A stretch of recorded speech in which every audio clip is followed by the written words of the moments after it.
On va accueillir du coup maintenant Audrey Barrière, qui est la CEO de Culture Event, sur une conf qui concerne les joies et les galères de l'entrepreneuriat. Du coup, je vous demande, s'il vous plaît, de l'applaudir. Audrey. Merci. Bonjour à tous, je suis ravie d'être avec vous aujourd'hui. Et donc effectivement, quand Jonathan m'a proposé d'intervenir, je trouvais que la meilleure expérience que j'avais à vous partager, c'était celle que je vis au quotidien et qui a commencé, l'aventure de Culture Event a commencé il y a bientôt 2 ans. Avant de créer Culture Event, en fait, moi, j'ai un long parcours dans les institutions musicales françaises. Donc, j'ai été administratrice d'orchestre, de l'Orchestre de l'Opéra de Marseille. J'étais administratrice d'opéra à l'Opéra de Rouen. J'ai créé des festivals. J'ai fait un long parcours donc, dans la musique classique, le jazz et l'opéra. Et puis, de ces 15 années d'expérience où j'ai travaillé, puisque j'ai terminé mes études sur Paris, donc j'ai travaillé pendant 15 ans dans les institutions à Paris, je me suis aperçue que le milieu de la musique est un milieu qui était plutôt en perte de vitesse. Pour ceux qui ne le savent pas, en fait, le milieu de la musique et du spectacle et de l'art en général en France est un milieu qui est subventionné, donc qui n'est pas rentable. Et les subventions publiques baissent de plus en plus, ce qui entraîne la fermeture de certains festivals. Je pense aux Voix du Gaou ici, qui ont fermé pour ces raisons-là. Certains festivals de Paris également. Et puis, pour autant, on a toujours autant de musiciens talentueux qui suivent des parcours d'excellence en France, à l'étranger.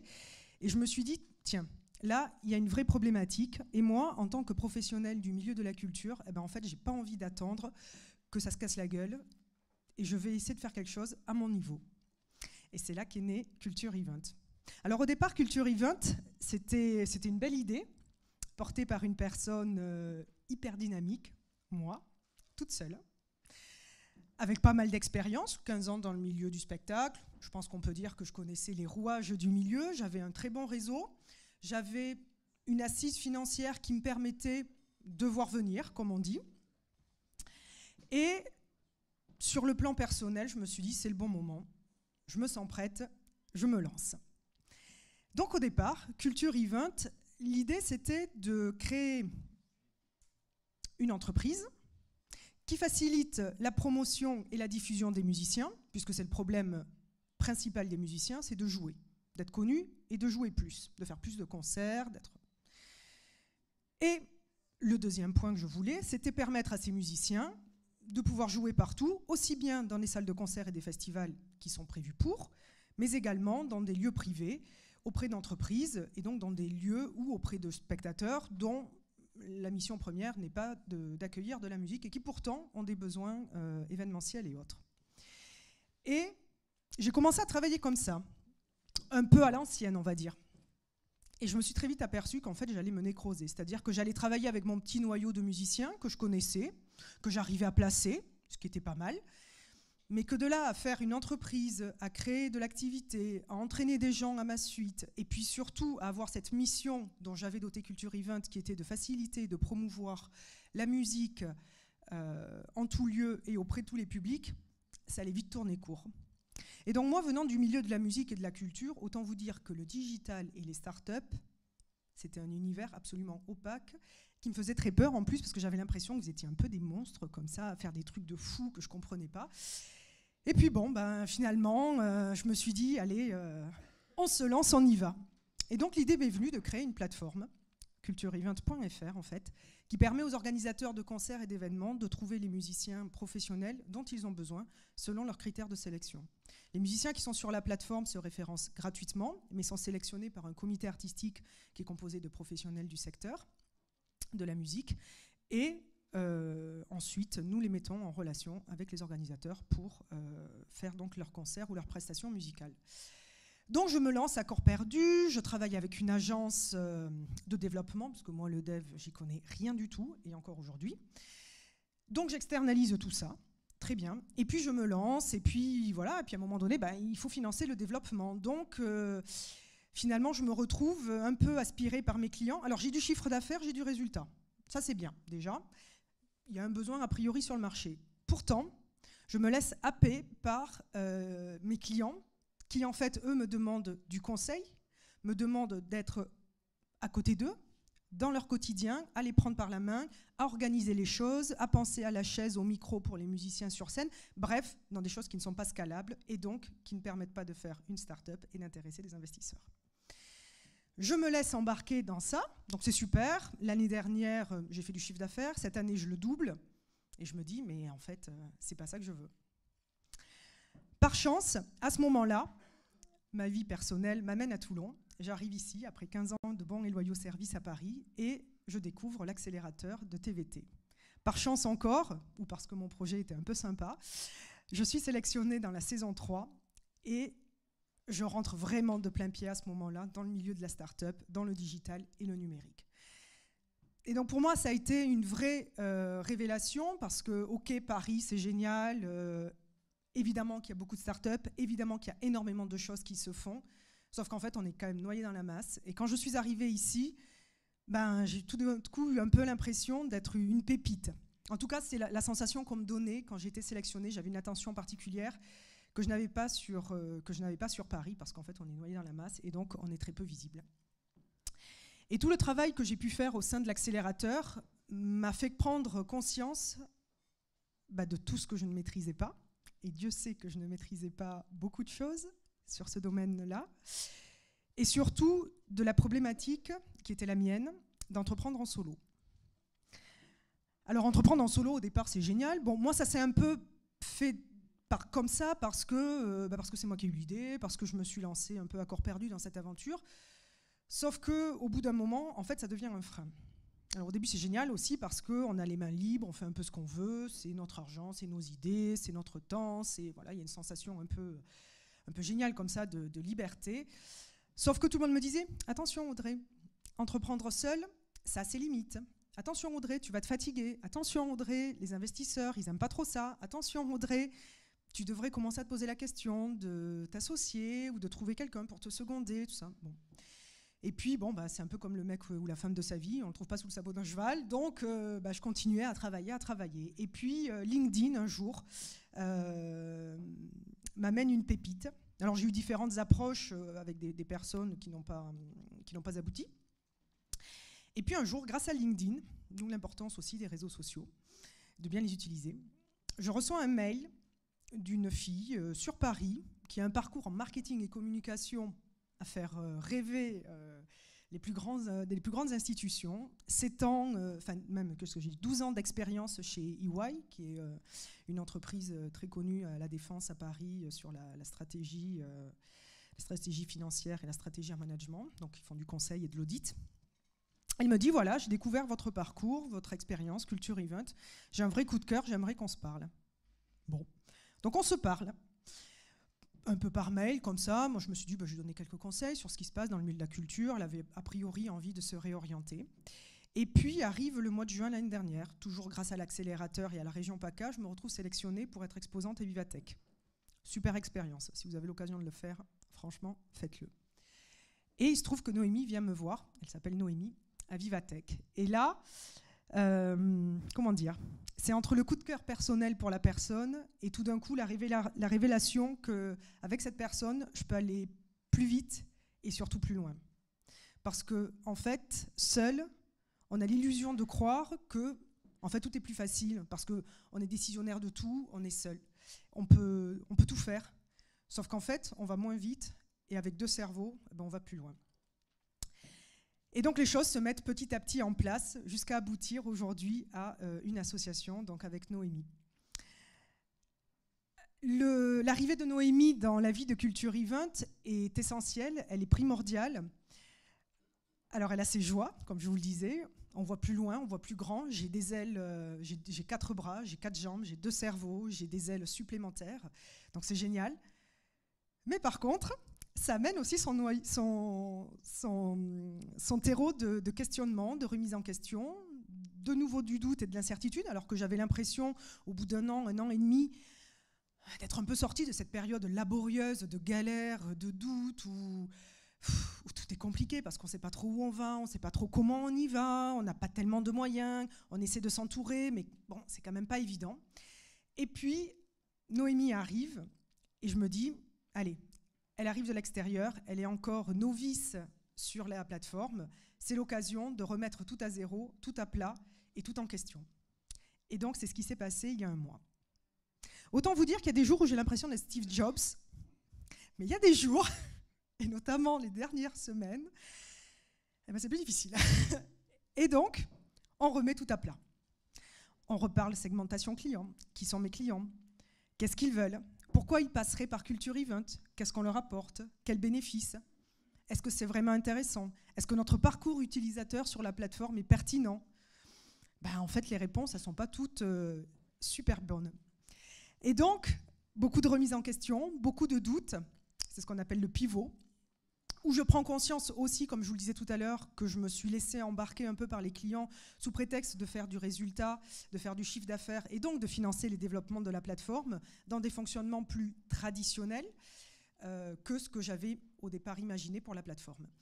Et donc, on pivote et aujourd'hui, on est en train de réécrire Culture Event, son offre, sa segmentation client qui finalement sont exactement ce que j'avais imaginé à l'origine, mais ce dont je m'étais éloignée pour toutes les raisons que je vous ai dites tout à l'heure.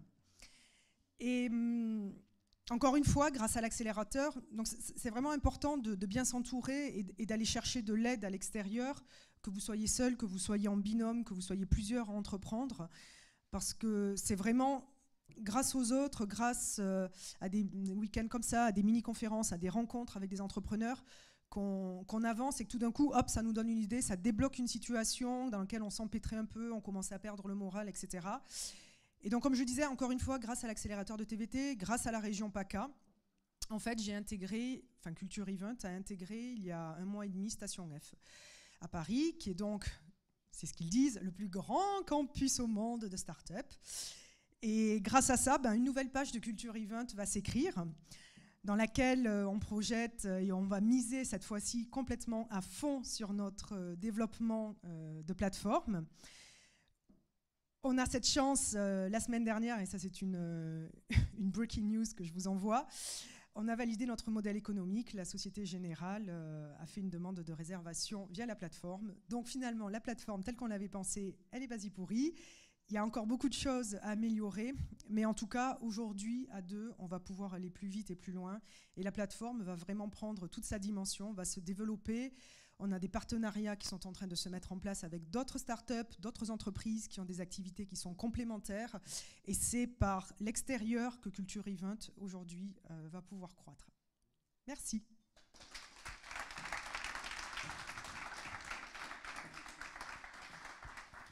Merci beaucoup Audrey. Alors, est-ce que certains d'entre vous ont des questions peut-être à lui poser? Alors du coup, je te laisse l'allumer.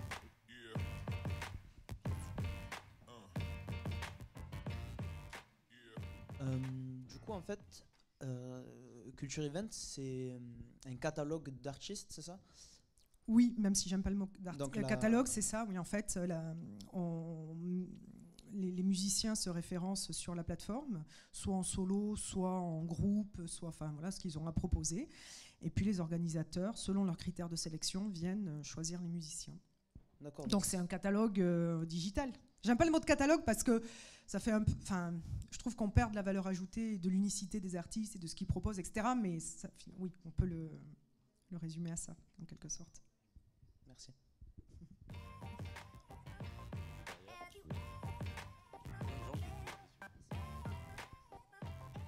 Mais du coup, à quel moment, sur le business model, vous vous rémunérez? C'est sur le salaire donné aux artistes, vous prenez une commission ou Ouais, c'est ça. En fait, donc le référencement des musiciens aujourd'hui est gratuit. Les organisateurs, effectivement, consultent la plateforme gratuitement également.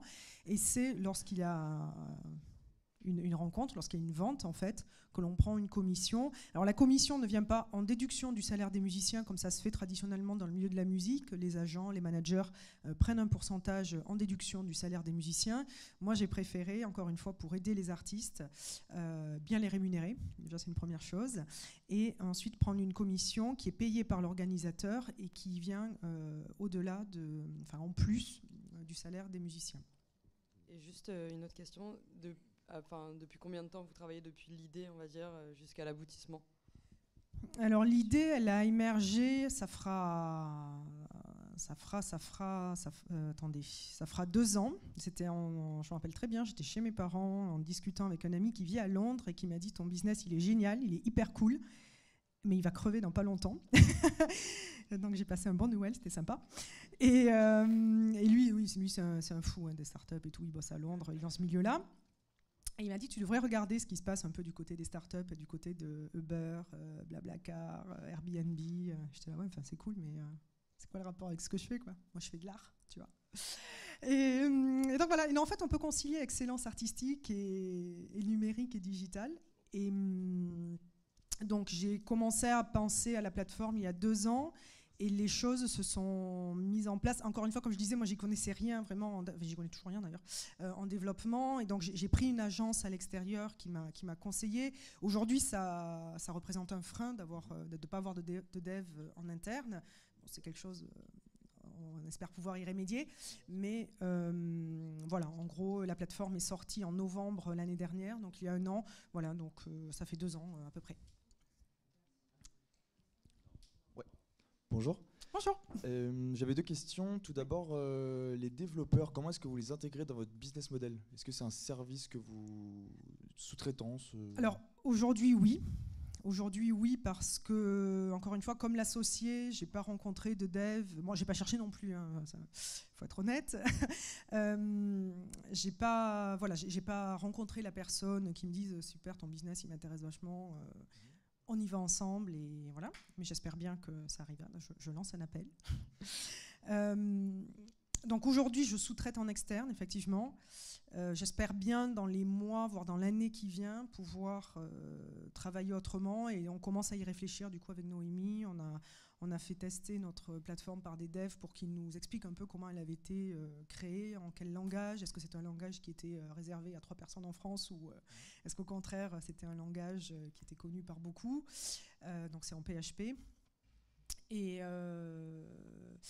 donc voilà, donc on est en train de... Voilà, on va rencontrer d'autres acteurs, d'autres personnes qui sont compétentes pour ça, qui nous expliquent, et c'est en discutant avec eux qu'on va arriver, je pense, à affiner à la fois le profil dont on a besoin, la façon... avant d'internaliser, en fait, il faut avoir une idée de ce dont on a besoin exactement en termes de temps. Est-ce que ça vaut le coup d'avoir quelqu'un à 100% ? Est-ce qu'on peut avoir un prestataire qui travaille pour nous peut-être 1 journée ou 2 par semaine ? Enfin voilà. Donc c'est toutes ces questions qu'on est en train de se poser et rencontrer les gens pour pouvoir y répondre. Merci. Et ma deuxième question, c'était comment est-ce que vous faites le lien, la fidélisation entre l'artiste et l'organisateur de l'événement. Comment est-ce que vous passez par-dessus le fait que l'artiste peut directement rester en lien après sans passer par votre plateforme ? Oui, c'est une vraie question à laquelle on n'a pas complètement répondu. Je pense que c'est le cas en fait de toutes les plateformes. Aujourd'hui, Culture Event reste l'intermédiaire entre les deux. La seule chose qui fait que l'on tient les artistes ou qu'on arrive à avoir une fidélité avec eux, j'en ai encore eu la preuve hier soir, c'est qu'en fait on s'occupe de toute la partie engagement contractuel, donc ils ne sont pas payés au black, ils ont des vrais contrats d'engagement, on s'occupe de toutes leurs déclarations sociales et fiscales et on s'occupe de faire leur paye. Donc comme la plupart du temps les musiciens sont des intermittents, ça leur garantit que ça contribue aux 507 heures qu'ils doivent faire et donc au cachet qu'ils doivent faire dans les 10 mois et qu'on participe voilà, à leur maintien, on va dire, en quelque sorte. Aujourd'hui, mais c'est une véritable question parce qu'une fois que l'organisateur a embauché les musiciens, il peut très bien le lendemain les appeler et leur dire vous revenez dans 6 mois sans passer par Culture Event et ça squeeze la com. Donc voilà, pour l'instant, on n'a pas la réponse, à part celle-ci qui est une bribe de réponse, mais ça ne nous garantit pas l'organisateur. On pourrait mettre dans les contrats que pour retravailler avec cet organisateur, il faut qu'on se renseigne si juridiquement ça tient la route. Et la bonne surprise, c'est que des artistes qui sont référencés chez Culture Event et avec lesquels on a déjà travaillé, nous appelle, c'était le cas d'un groupe hier soir, qui m'appelle en disant voilà, il y a une entreprise, un comité d'entreprise qui nous a appelé pour un événement au mois de janvier, et ils veulent nous embaucher, et donc en fait nous on leur a dit qu'on travaillait avec vous et que ça devait passer par vous. Ok, donc il y a certainement un bénéfice pour les artistes à être chez nous, Et je pense que ça tient à ça. Enfin, en tout cas, je vais profiter de cette occasion qui m'est donnée pour discuter avec les artistes et voir pourquoi ils ont dit à l'entreprise, plutôt que de passer en direct, nous on travaille avec Culture Event et c'est elle qui va vous appeler pour développer, continuer, affiner et le fermer un peu plus, quoi. Bonjour, du coup je voulais savoir quelle était la différence entre le service que vous avez proposé à votre premier client et maintenant à la Société Générale. Beaucoup de choses. Alors, beaucoup de choses. Pour le client, du point de vue du client, il est autonome quand il passe par la plateforme, puisque c'est lui qui sait ce qu'il veut, qui fait ses choix et qui a un coup de cœur pour un des groupes ou des musiciens qui est proposé sur la plateforme. Beaucoup plus de simplicité, du coup, de gain de temps, donc de rapidité pour lui, puisque dès qu'il a fait la demande de réservation, nous, aujourd'hui, la réservation finale et le paiement ne peut pas encore se faire en ligne. Donc en fait, on leur met un mail ou on les appelle en disant « Ok, on a votre résa », on vérifie si les musiciens sont dispo et on vous rappelle, et si c'est OK, on vous envoie les contrats. Donc en fait, c'est très rapide, gain de temps, efficacité, capacité de choisir aussi en autonomie et d'être sûr que ce qu'ils sélectionnent leur convient réellement. Par rapport aux premiers clients avec lesquels je travaillais, c'était beaucoup plus laborieux et ça continue à l'être parce que j'ai encore des demandes en ce sens. Je suis dans du conseil, donc c'est-à-dire que les gens m'appellent. La plupart du temps, quand les gens m'appellent, c'est qu'en fait, ils veulent de la musique mais ils ne savent pas ce qu'ils veulent. Donc, comme ils ne savent pas ce qu'ils veulent, ils ne passent pas forcément pour l'instant par la plateforme parce qu'ils ne savent pas quoi chercher. Ils ne savent pas ce qu'ils veulent, ils ne savent pas trop quel type d'événement ils vont faire, quelle ambiance ils veulent donner, quel style, comment ils veulent organiser le truc. Ils ne savent pas trop le budget, en gros, ils ne savent rien, quoi. Donc c'est à moi de tout faire. Et donc pour moi, c'est beaucoup de temps. Il faut faire une proposition que j'envoie par mail, ensuite papier. Donc pareil, ça prend vachement de temps pour expliquer le contexte et les enjeux du client, faire les propositions, pourquoi on propose ces musiciens-là, qu'est-ce que ça met en avant, calculer les prix, voilà. Donc c'est très chronophage pour peut-être finalement une propale qui ne va pas être acceptée au final. Parce que soit moi j'aurais pas su bien identifier son besoin ou son envie, soit parce que lui au départ il savait tellement pas ce qu'il voulait qu'en fait j'ai pas pu moi l'identifier même en posant des questions qui aujourd'hui sont affinées, etc. Donc en fait c'est beaucoup de perte de temps pour tout le monde et puis surtout ça mise pas sur le développement moi que j'ai envie pour l'entreprise. Voilà. Et ça ne permet pas en fait de faire du volume. Pourquoi je veux miser sur la plateforme et l'automatisation des services, c'est que ça permet de faire du volume. Aujourd'hui, plus je vais vendre des événements, plus je vais avoir besoin de main-d'œuvre. Par exemple, aujourd'hui, donc ça pour moi c'est nouveau, c'est un début, c'est qu'aujourd'hui, quand il y a des concerts, je n'y suis pas forcément. Sur mes premiers clients, j'étais systématiquement à tous les concerts. Je vous dis pas alors quand ça se passe à Toulon ou à Paris, j'y suis souvent, ça va. Mais quand c'est par exemple, typiquement mardi soir, j'avais un concert salle Corto à Paris, en même temps que j'avais 2 musiciens qui étaient à Abu Dhabi à jouer dans le désert. Ok, je fais comment ? Bon, j'aurais pas cher aller à Abu Dhabi, mais j'étais salle Corto. Mais voilà, aujourd'hui j'ai 3 concerts, demain j'en ai 3 également. En fait, je suis là. Et ça, c'est grâce à la plateforme. Et donc c'est chouette. Merci beaucoup Audrey, merci de l'applaudir également. Merci. Je sais pas si tu restes un petit peu après. Oui, je reste après si on voulait qu'on continue à échanger plus facilement. Avec plaisir. Hop là. Encore merci beaucoup. Merci. Vous pouvez encore à nouveau l'applaudir. Bon courage pour la suite. Alors et la suite. Nab, c'est ton boulot. F6S, parlons-en. Dis-nous-en un petit peu plus, s'il te plaît. Alors techniquement, ça c'est la seule vraie tâche que j'ai ce week-end. C'est le seul truc qu'il faut absolument que je vous fasse faire. Le reste, c'est facultatif. F6S, c'est une plateforme américaine qui référence les startups. Et Techstar, et donc Startup Weekend, comme ils travaillent avec F6S, ils vous demandent, et vous avez obligation, de vous inscrire, vos startups, sur F6S avant la fin du week-end. Qu'est-ce qui se passe si vous ne vous inscrivez pas ? Vous ne pitchez pas dimanche. Point. C'est dans les règles. C'est la seule règle contraignante. Alors normalement, vous avez reçu un mail de Techstar avec le lien F6S. Si ce n'est pas le cas, ça arrive souvent. Moi, dans l'après-midi, quand je vais aller d'équipe en équipe, je viendrai avec le lien. Et là, donc, il suffit qu'une personne s'inscrive, qu'elle rentre les coordonnées, les infos, du moins le nom et prénom de chacun de ses collaborateurs. Et c'est bon, vous êtes inscrit sur F6S. Voilà. Je vais vous harceler avec ça. Si je vois ce soir qu'il y a des équipes qui ne sont pas encore dessus, je vais vous harceler pendant la nuit, je vais vous harceler le matin. Je vous harcèlerai jusqu'à 16h. À partir de 16h, si vous n'êtes pas dessus, bah désolé. Merci. J'irai m'asseoir à votre table et je vous regarderai comme ça. Avec le mégaphone et l'alarme. F6S.